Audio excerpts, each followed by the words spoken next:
Vraiment, ça dépasse mes attentes. Je n'aurais jamais pensé que ce serait un processus si attachant, si ouvert, et qui m'amènerait moi, personnellement, aussi loin. Bonjour, je suis Fleur de l'habitat participatif d'Oman à Billère. Ça fait maintenant 2 ans que nous nous filmons et vous allez maintenant découvrir cette belle aventure humaine.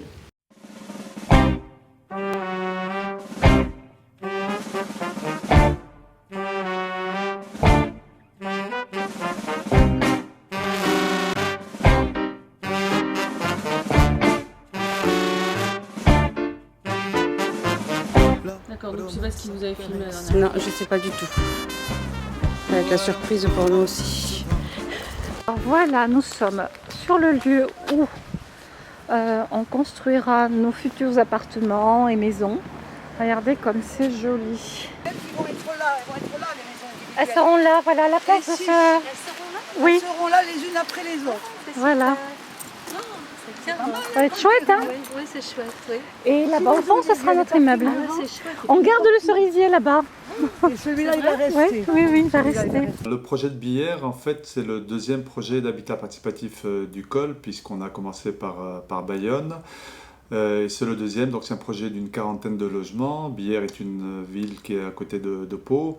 Et c'est né au départ d'une volonté très forte du maire qui était convaincu de ce type de projet. Il y a des vrais problèmes en fait de lien social. Or, on voit bien que les choses ne se décrètent pas en haut. Elles se construisent et il y a vraiment aujourd'hui un enjeu national à ce que ce lien social vive. Et une des meilleures manières d'y arriver, c'est de le faire par le bas. En fait, l'habitat participatif, pour moi, c'est une manière de créer une sorte d'écosystème qui permet de favoriser en fait le vivre ensemble et les liens sociaux. Pour nous, c'est vraiment recréer un peu les ambiances de village qu'il y avait avant, en fait, où les gens se connaissaient, où les personnes âgées transmettaient leur savoir aux plus jeunes. Je suis Thérèse.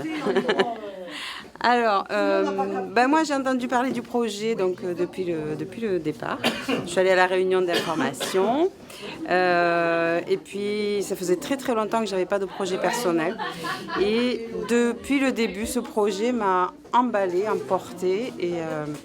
Et j'attends la prochaine réunion toujours avec impatience. Je suis toujours, je suis très contente d'avoir à nouveau un projet dans ma vie, ce qui n'est pas arrivé depuis très longtemps. Je suis très contente. Les années qui précèdent ont été un petit peu difficiles. J'ai perdu mon mari, tout ça. C'est un petit peu une reconstruction. C'est un petit peu moi qui va être dans ce lieu. Ce soir, écoute, c'est l'assemblée constitutive de notre association. Donc on est très impatients en fait de boire le champagne. C'est ce soir la constitution avec nos amis qu'on attend. Des gens qui sont devenus presque des amis. C'est la formalisation pas mal de nos efforts, nos projets, on a mûri. Et on est content. Voilà, est-ce que quelqu'un voudrait faire voudrait tenir les fonctions de président pour un an? Moi, je peux le faire.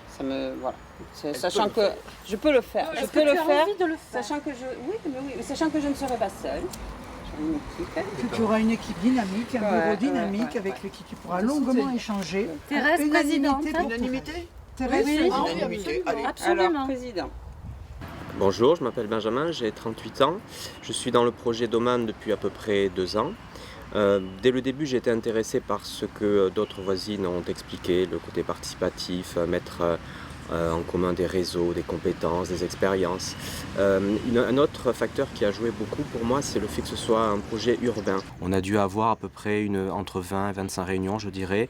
Au début, c'était poser la méthodologie, poser les grandes idées, et ensuite dessiner progressivement, que ce soit les immeubles et ensuite les espaces verts. Et voir comment on pouvait transcrire dans la pierre, enfin dans l'immeuble, nos aspirations, faire un habitat qui nous ressemble.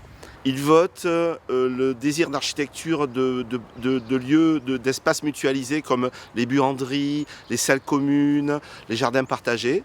Ils votent aussi leur système de distribution de leurs espaces personnels. Alors pour nous, ce qui a été très particulier, c'est qu'on avait l'impression d'avoir 15 clients, 15 mètres d'ouvrage. C'était une problématique un peu particulière qui était très adoucie par l'accompagnement pragmatique de l'AERA. Les habitants se sont investis dans le dessin de leur propre logement, mais tout en respectant l'enveloppe que nous, architectes, avions prévue au départ. On avait préparé un catalogue où il y avait 3, 4, 5 types de menuiserie extérieure.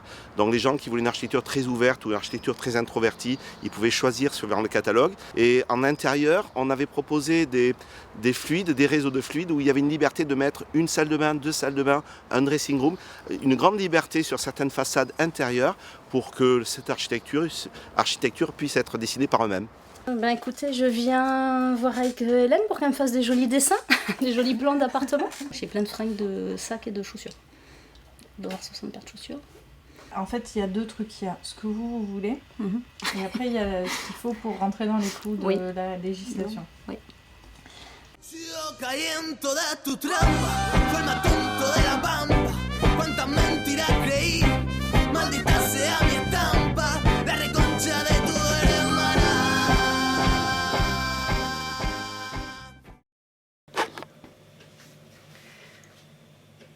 Bon ben voilà, là on est le 7 juillet.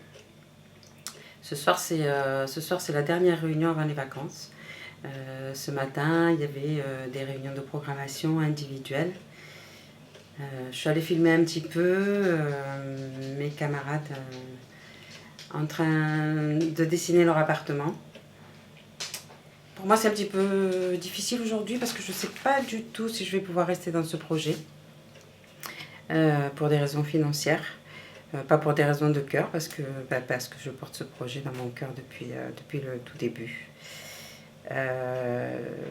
Quoi qu'il en soit, je continue, j'avance, j'y crois encore. Pour moi, ça va se décider donc aux alentours du 16 juillet, dernier rendez-vous avec la banque, pour savoir si oui ou non je vais pouvoir intégrer le projet. En tout cas, ben voilà, la suite au prochain numéro.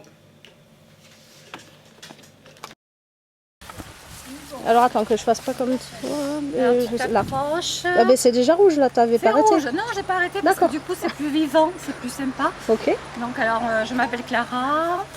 Comment j'en suis venue au col? Eh bien, en fait, j'ai rencontré Edith qui m'en a parlé et je suis arrivée dès le départ aux réunions avec l'envie de participer dès le départ parce que ça faisait longtemps que je cherchais ce genre de mouvement avec des valeurs.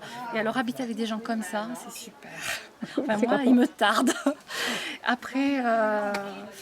que dire, c'est que j'ai retrouvé une deuxième famille, des gens avec qui je m'entends et que j'espère que tout va aller sur la route et va arriver à bon port et qu'on va finir par entrer dans ces appartements et voilà. Ça va être que du bonheur. Pour l'instant, tout va bien et on espère. Voilà. J'ai rien d'autre à dire. Aujourd'hui, on va aller voir Monsieur le maire, on va aller l'interviewer, on va lui poser quelques questions sur l'habitat participatif. Bonjour Monsieur le maire. Bien. Moi, je m'appelle Clara, je fais partie de l'habitat participatif et puis il y a mon amie Edith qui fait partie aussi du projet. Je voudrais savoir comment vous en avez entendu parler au départ. On avait parlé du col et puis participatif, comme il y avait d'autres démarches participatives sur la ville, évidemment. Même si je ne connaissais pas le détail, je n'avais pas du tout l'expérience, par exemple, du col au Séquet, évidemment. Néanmoins, le mot participatif, c'était une clé très importante pour réussir le projet. Si ça vient d'en haut, d'urbanistes, de maires, et même de personnes d'architectes, etc., de sociologues, bon, très bien, mais ça ne marche pas s'il n'y a pas vraiment une vague et avec une mobilisation des habitants. C'est bien ce qu'on avait ressenti nous quand on est venu nous voir pour la première fois. On s'est dit, tiens, un élu qui écoute, un vrai. Et on a été vraiment très agréablement surprise de l'écoute que vous aviez portée à ce projet. Ça va être coupé, hein. Parce que ça va être trop. Il faut que ce soit participatif, mais partagé par les collectivités, ça leur coûte. et puis les opérateurs HLM, parce que tout le monde ne s'engage pas, comme le col, et ça fera école, sans jeu de mots grossier, mais ça fera école. Alors ça donne une image de Billère hein, quand même, cet habitat participatif. Une image de ville voilà, qui veut que le citoyen participe, soit présent pour la construction de ses logements, pour les espaces verts, pour voilà, vous inciter les citoyens à participer. Ça fait partie de notre projet, sinon il ne faut pas élire les élus hein, si on ne porte pas un projet comme ça. Alors il faudrait que plus de villes portent ce type de projet. Donc il faut que ce soit une ville d'engagement et de gens engagés. Ça ne se décrète pas comme ça. Il faut que les projets donnent envie.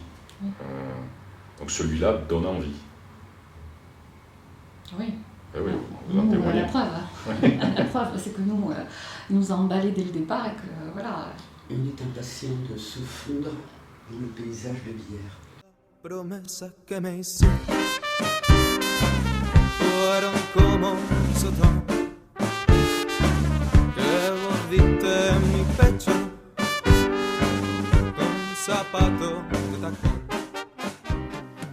Je suis Edith, j'ai bientôt 60 ans et je fêterai ma 60e année à bord du navire d'Oman, j'en suis bien contente.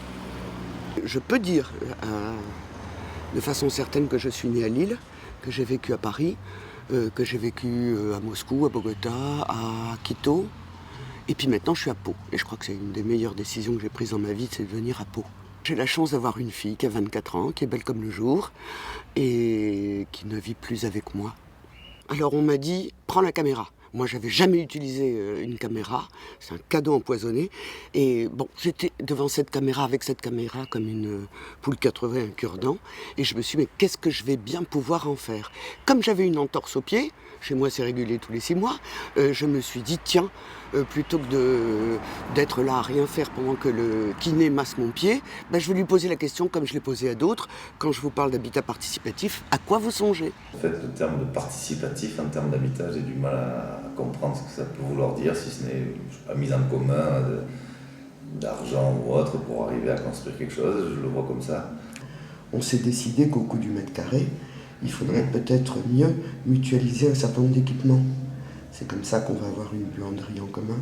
D'accord, ok. Une salle polyvalente qui va abriter nos activités, peut-être nos fêtes, peut-être... Je comprends, d'accord. Avec des locaux en commun, et avec, si vous voulez, chacun ayant son petit appartement, et avec des locaux en commun, donc c'est ça comme une cuisine ou voilà, une salle de lavage, des choses comme ça. Voilà.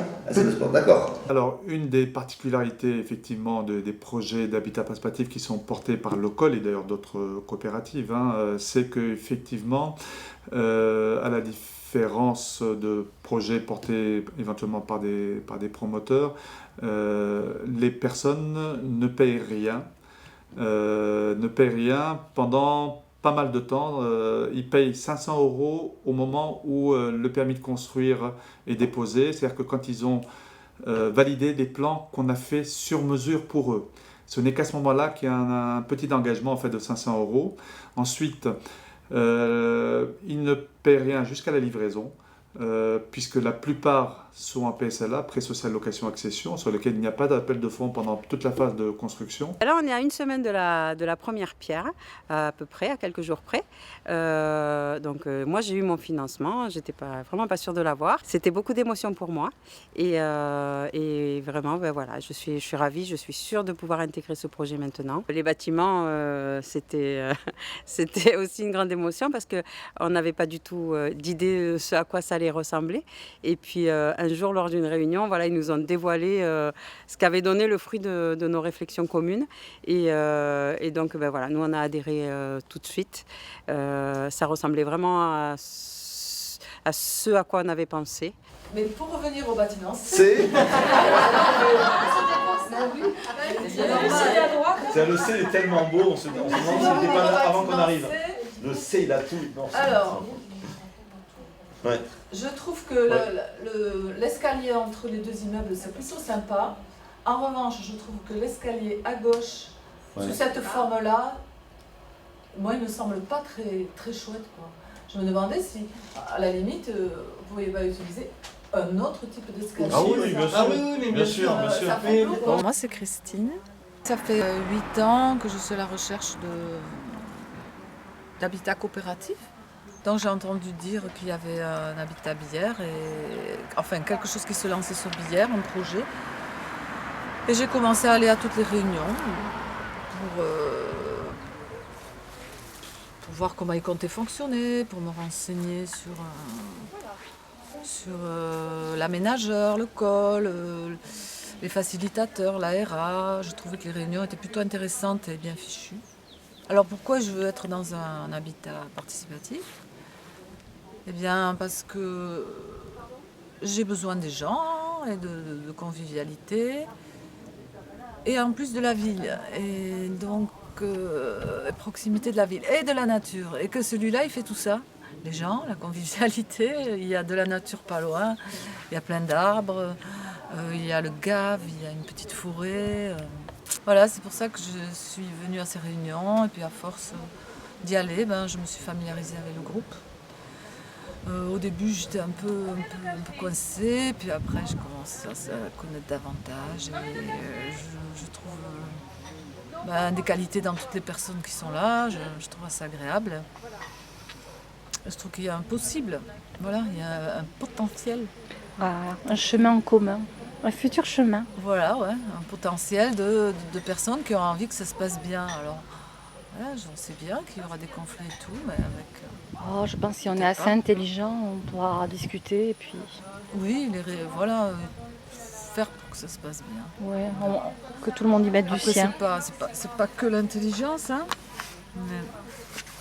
Mais à mon avis, c'est quand même pas... C'est pas participatif dans le sens où c'est pas nous qui menons tout le projet, quoi. Ce soir, c'est notre réunion habituelle de Douma. Et pour la première fois, elle se tiendra sans l'accompagnement de AERA. Et on va procéder pour la première fois à la cooptation de nouveaux membres tout seul. Voilà. Je suis tout à fait contente d'avoir eu qu'on soit venu me porter ce projet et qu'il soit bien porté en plus. Plein de chevilles ouvrières. C'est une nécessité pour moi aujourd'hui. Voilà, c'est une décision prise. Donc vous n'avez aucun regret de quitter une belle maison comme ça? J'ai répondu que je ne pouvais pas le savoir tant que je ne l'avais pas quitté. Voilà. Il y aura peut-être un contre-coup. Non, je ne pense pas. Non, il y a un temps pour tout. Et le temps de la maison et tout ça est terminé. Ça va. C'est trop lourd pour moi. Mais est-ce qu'on pourrait avoir une chatière? Je me suis dit... Ah, mais moi, je mets une chatière, j'avais dit à Hélène. Tu vas la mettre. Ah oui, mais non, mais elle retire la petite ouverture. Moi et Thérèse, on a des chiens. Alors on s'est fait, tu vois, on a même le petit logo maintenant sur nos documents. Hein. Et ça va commencer, début de séance. La séance est ouverte. D'abord, merci à tout le monde d'avoir pu se déplacer. Merci beaucoup Geneviève de nous accueillir. Donc aujourd'hui, à la cooptation se présente donc Anne. Voilà. J'ai vu l'immense panneau sur la route de Bayonne où je m'étais dit mais super, ça a l'air bien. Et puis du coup, j'avais l'intention de me renseigner et ma collègue m'en a parlé en même temps. Et donc voilà, je suis allée sur le site dédié du COL et de l'ARA. Et en fait, je me suis pleinement reconnue dans ce projet. Et puis bon, la vie faisant, quand j'ai appris ce projet, en fait, c'est bien tombé vu que je venais de me séparer. Je vais pleurer.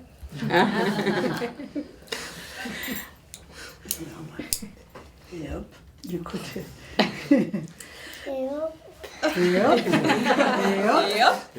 voilà. Et hop. Yukaidi. Et hop. Voilà. Tu vas reprendre après. Bon, tu reprends après si tu veux. un coup. Ah, c'est bon.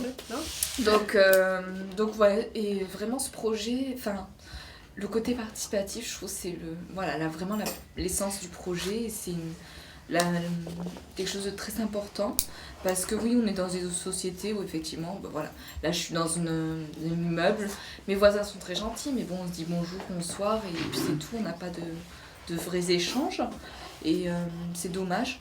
Et là vraiment voilà, ce qui me plaît dans ce projet, de pouvoir vivre avec des gens qu'on connaît, et vraiment de partager des choses. Donc moi j'attends avec impatience de faire le potager. Alors là, mais voilà, j'attends ça avec impatience, voilà, d'apprendre, puis ouais, de partager voilà, plein de choses avec vous. Et vraiment je me sens bien depuis que je suis ici. Bon, Elisabeth. Oui. Alors, je continue. Alors moi, depuis le début, première réunion, même avant, on est content, on avait je parlé. suis contente. Oui, nous aussi. Nous aussi. L'émotion. Puis à Loïc, avec maman. J'ai été cooptée en mai, donc là ça va faire maintenant 4-5 mois. C'est un moment important, c'est un moment solennel où vraiment on sait qu'on fait partie du projet, où les autres voisins nous acceptent, parce que bon, jusqu'à présent le col nous dit si on est potentiellement financièrement, voilà, si le projet passe, mais le plus important c'est quand même voilà, que les voisins nous acceptent. Alors vas-y, parle-nous, quand c'est que tu es arrivée, comment, et la suite. T'as bien appuyé là, c'est appuyé, c'est bon, il y a un petit point rouge. Pour une fois, c'est bon. Bonjour Clara. Bonjour, comment allez-vous Fleur? Bien, je suis arrivée il y a un an pour les premières réunions publiques.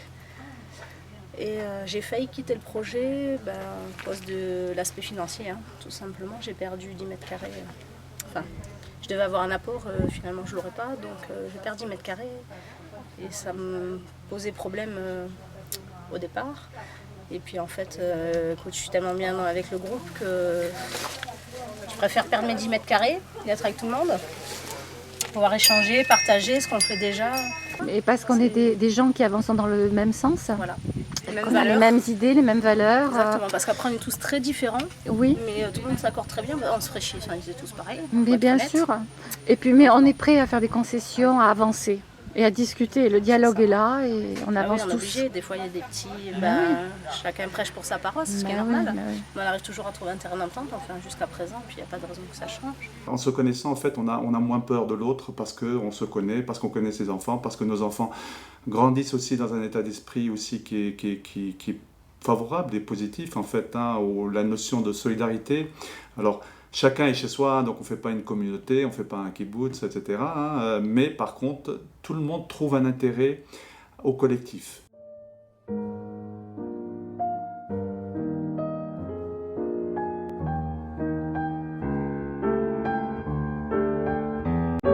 Allez, on trinque à l'association. On trinque à l'association. Et à l'avenir de Doman. À l'avenir de Doman.